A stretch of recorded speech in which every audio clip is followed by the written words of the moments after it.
Eto mga Kojero, malamang sa malamang, ito mangyayari talaga to. Mangyayari talaga to. Merong isang kongresista, sinabi, ito, kanina lang, nagsalita, kongresista, ng lower house, sabi, Duterte and others should face probe for shielding Kibuloy. Eto na. Eto na. Ito na. Dapat daw kasuhan na si Kibuloy. Kasuhan yung mga taong nagprotekta kay Kibuloy. Ang dami na kasing lumalapit na witnesses, 'di ba? Kahapon pinakita ko sa inyo yung video nung PNP na nag-interview sila ng mga bata na inabuso ni Kibuloy. So nung lumutang yung kwento na yun, ang sabi, as more witnesses have come forward to pin down Kingdom of Judas cult leader Apollo Kibuloy and his cohorts, a lawmaker said, former President Rodrigo Duterte and other officials should be investigated and prosecuted for aiding the sect leader in hiding from authorities. Although syempre mga Kojero, ang nagsabi niyan, taga CPP. Si Arlene Brosas ang nagsabi niyan. Ako mga Kojero, I rarely use yung mga sinasabi nitong mga taga CPP na to. Kasi alam naman natin yung leaning sila eh. Yung political leaning sila. So minsan, madalas pala, hindi ko na lang sila pinapansin. Pero kasi wala pa nagsasabi. Wala pa nagsasabi na iba. Wala pa nagsasabing iba. Pero, I think, personally, kahit hindi ito sabihin ni Arlene Brosas, kahit hindi niya sabihin yan, matagal ko nang iniisip yan. So, yun. So, I rarely refer to any member of the CPP. Yung mga partido komunista, hindi pala partido komunista, yung Communist Party of the Philippines. Kasi, alam naman natin mga komunista sila at mga terorista sila. So, pag may sinabi sila tungkol sa gobyerno, obviously, it's coming from that mindset. Di ba? Yung mindset na terorista sila. Kaso, wala pa kasi nagsasabi na iba.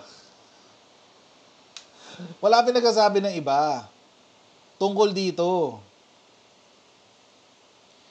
Etong sa potensyal na naging kasabwat. Oo.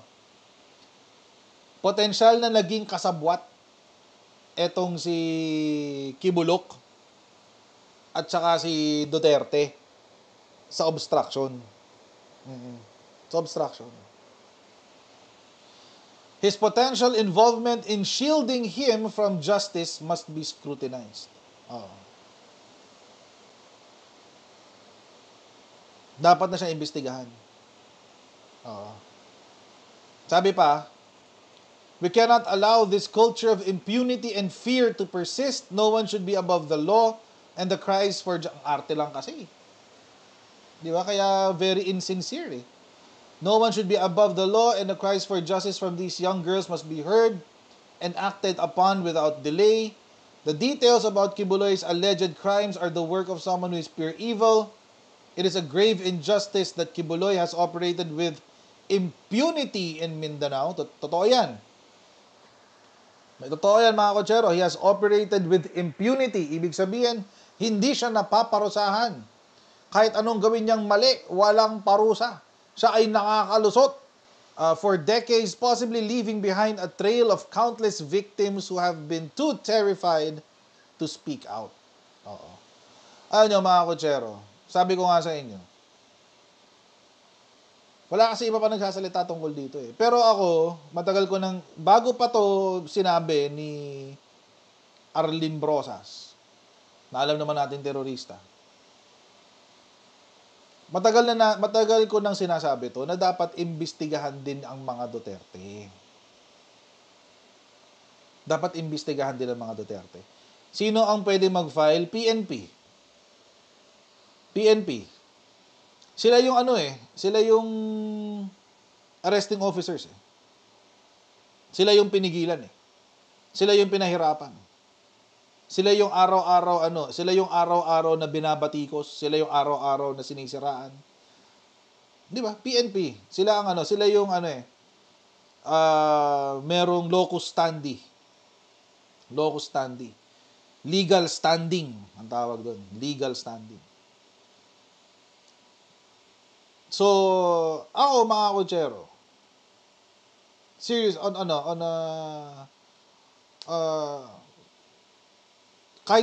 kahit walang impluwensya ni Arlene Brosas, ako naniniwala na dapat imbestigahan si Duterte. Silang specifically mga kotsero, yung dalawang actually yung tatlo. Bakit? Ito, si Rodrigo Duterte. Alam ko kung nasaan si Pastor, pero secret. Secret daw, secret. July 1, 2024 niya sinabi. Former President Rodrigo Duterte claims to know the whereabouts of his close friend, religious leader Apollo Kibuloy, who's wanted by authorities for sex trafficking and other crimes. Duterte mentioned Kibuloy on the sidelines of an event in Tacloban City, June 30. Ayaw siguro ni Pastor mag-surrender, magtago ka na lang. Sinabihan pa, magtago ka na lang. Pero kung tanungin mo saan si Pastor, alam ko. Alam ko kung saan si Pastor, pero secret. Actually, hindi lang yun. Meron pang report before na sinabi ni Digong, nandyan lang siya sa Tamayong. Andyan lang siya. Puntahan niyo lang sa Tamayong. Nandoon lang siya sa Tamayong. Naalala niyo yun? Naalala niyo yun? Puntahan lang daw sa Tamayong. Hanapin lang daw doon. Nandoon lang daw siya. Ibig sabihin, minimislead. Minimislead nila ang PNP. Binibigyan ng ibang lugar para mailayo ang search kay Kibuloy. Dapat dapat doon pa lang meron ka ng cause. Dapat doon pa lang meron na. At mga kotsero, naniniwala akong alam niya kung nasaan si Kibuloy. Naniniwala ako. Kasi, nagkita pa sila, di ba? Habang nagtatago si Kibuloy, kasama yung mga DDS bubulagers. Alam nila kung nasaan. Hindi nila may tatanggi yun. Alam nila kung nasaan. Kaya definitely si Duterte, itong si Rodrigo Duterte, si Digong, should be investigated for obstruction of justice. For obstruction. Di ba? Master strategy genius daw, sabi ni Attorney Gutom. Attorney Gutom. Gutom pa rin kami. Master strategist, ano man? Tagal ko na kasi hindi binabanggit eh. Master strategist, Art of War. Political genius, master strategist, Art of War. Mahal namin Pangulo Rodrigo Duterte. Diba? Ganun eh. Ganun lagi ang mindset eh. Ganun mindset ng mga DDS eh. Master strategist, political genius, Art of War, chess master. Chess master. Rodrigo Duterte. Kailangan di pa alam mawala yung chess master, no? Kailangan laging nandun yung chess master. Di ba ganun? So, ako mga kotsero, I'm of the persuasion. Hindi naman ako sure, pero ako parang bilang isang Pilipino na nag-obserba at nagtitingin-tingin lang sa politika ng Pilipinas, parang gusto kong isipin din ng ating PNP na baka pwede niyong imbitahan at imbestigahan si Digonggong sa isang tawag dito, at kasuhan siya ng obstruction. Obstruction of justice. Pangalawa.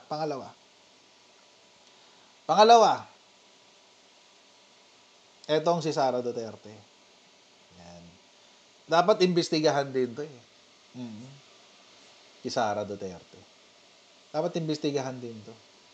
Sabi niya kasi, malakas ang pakiramdam ni Vice President Sara Duterte na wala na sa Davao City ang wanted criminal, wanted sa batas na leader ng Kingdom of Judas cult na si Apollo Kibuloy. Hanggang ngayon ay patuloy pa rin ang operasyon ng PNP para matukoy ang pinagtataguan ni Kibuloy na pinaniniwalaang nasa compound lang ng KOJC sa Davao City. Napakataas, o siguro napakahaba ang ibig niyang sabihin. Napakataas nung time na pwede niyang pag-isipan na aalis na ba ako o hindi. At isa doon yung sa mga dapat pag-isipan din ng administrasyon. So parang mini-mislead. Oo, ni Sara Duterte. Yung administrasyon. Oo, wag na kayo maghanap dito sa Davao. Wala na siya. Nakatakas na yun. Ano ba? Wala na siya sa Davao. Dahil sa habang grandstanding sa committee hearing, hindi na tuloy nakuha si Pastor Apollo Kibuloy. Oo. Pero ayoko siya tawagin pastor. PDF file ang tawag ko sa kanya. Sa tanong kung saan na ngayon si Kibuloy, sagot ni VP Sara, ako, kung one guess kung nasaan si Kibuloy, nasa langit. Ay! Patawa. Nag-joke time. Nag-joke time, guys. Nag-joke time. Sana nakakatawa lang yung joke eh. At ba sabi? Hindi dapat ginagawang excuse na malaki yung lugar. Sa sobrang dami ng mga pulis na nandyan sa loob at sobrang dami ng pulis na pinadala para mag-execute ng warrant of arrest, magtataka ka, 9 days na hanggang ngayon, hindi pa sila tapos sa pag-implement ng warrant of arrest nila, sabi ni Duterte. Di ba? Parang merong may elemento ng tawag dito, obstruction. May elemento lang naman. Pero meron pang isa. Hindi lang ako nakakuha ng article. Ito kasing si General Torre, nag-request siya sa city office ng Davao, sa LGU ng Davao, kung pwede silang makahingi ng plano ng building, ng lahat ng building. Oo. Kailangan daw kasi nila para malaman yung mga pwede bang puntahan. Oo. Dito sa compound ng Kingdom of Judas cult. Anong sinabi ng LGU ng Davao City? Ay, hindi namin kayo pwedeng bigyan nun kasi yun eh. That's intellectual property. Oo. Intellectual property yan eh. Hindi namin kayo pwedeng bigyan. Palusot ni Bastion. Doon pa lang may 3 ka na agad. Obstruction. Wala pa dyan yung members ng ng Kingdom of Judas cult. Nagtataka nga ako, bakit sila lang eh? Bakit sila lang ang kinasuhan ng obstruction? Hindi ba pwede pati yung 3 to? Si Digonggong, si Sara Duterte, at si Baste Duterte? Hindi ba? Bakit? Kasi ano bang obstruction? Ano bang obstruction? Ito yan, no? PD 1829, obstruction of justice. Penalizing obstruction of apprehension and prosecution of criminal offenders. Ano ba yung obstruction? Preventing a witness from testifying, di naman applicable kay Kibuloy yan. Altering or destroying, suppressing or concealing any paper or record, hindi applicable kay Kibuloy yan. Harboring or concealing or facilitating the escape, hindi applicable. Publicly using a fictitious name, hindi rin applicable. Delaying the prosecution of criminal cases by obstructing the service of process or court orders or disturbing proceedings in the fiscal's offices in Tanod Bayans or in courts. Ito applicable. Pasok to. Delaying the prosecution of criminal cases by obstructing the service of process. Service, ibig sabihin, pagbibigay ng warrant of arrest. Oo. Pinipigilan nila yung pagbibigay ng warrant of arrest. Di pala pinipigilan. Dinidelay lang nila. Mga delaying tactics. Alam ko kung nasaan siya, pero secret. Yan, ganong klase. Oo. Alam ko kung kung tatanungin kung nasaan si Kibuloy, nasa langit. Ganon. Ano pa? Ay, hindi kita bibigyan ng building plans. Oo, intellectual property. Yun, hindi pwede. Hindi pwede. Oo. Giving of false or fabricated information to mislead or prevent the law enforcement agencies from apprehending the offender or from protecting the life or property of the victim. Or fabricating information from the data gathered in confidence by... Hindi applicable yan. Ito, pwede to kay Digonggong. Nung sinabi niya na puntahan niyo lang sa Tamayong, nandoon siya. Nandoon lang. Galugarin niyo ang Tamayong, nandoon siya. Doon sa niya, sa Glory Hole Mountain niya. Nandoon siya sa Glory Hole Mountain. Yun yung sinabi ni Kibulok ni Digonggong nun. Yung sinabi niya nun dito yun, giving false or fabricated information. So I think mga Kojero, merong case for obstruction of justice. Etong ating PNP. Ang tanong na lang, mga Kojero, is how willing are they to enforce it? How willing are they to enforce it? Will they be tiptoeing again around the topic? Or, I don't know kung anong gagawin nila. Pero kasi, saan nahuli si Kibuloy? Sa KOJC compound, hindi sa Tamayong. Wala siya sa Glory Hole Mountain niya. So, again, mga Kojero, well, pwede rin naman siya dun sa pwede rin siya mag-file laban kay Digong tsaka kay Sara doon sa false information. Pwede rin yun. Pero dapat merong maging liable sa kanila. Kasi they really made a mess out of things. They made it difficult for the police to apprehend Apollo Kibuloy. Alam naman natin na alam nila kung nasaan si Kibuloy, pero di sila nagsalita. Diba? Pinrotektahan pa rin nila yung bata nila. Well, ganun Probably, totoo din yung chismis. Hindi natin, I'm not saying it is true, pero baka totoo din yung chismis na nagbuhol-buhol ang assets ni Kibuloy at saka ni Digonggong. Kaya walang pag-amin. Hindi ako sigurado kung totoo yun. Pero umiikot yung ganong balita. Na ginagamit ni Digonggong si Kibuloy para itago ang kanyang mga nakukurakot. Yun ang chismis. Chismis lang yun. Hindi ako sure kung totoo yun. Malalaman natin kung merong maglalakas loob, nakasuhan sila dyan. I'll see all of you in our next Coach Jared Live. God bless everyone. See you next time, guys. Bye!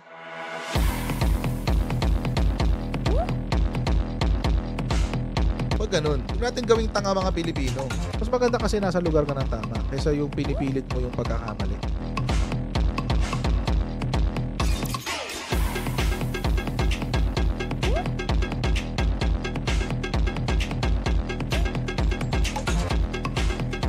Are they willing to go that far? Hindi makakalimutan ng Pilipino yan hanggat di nasasagot niya.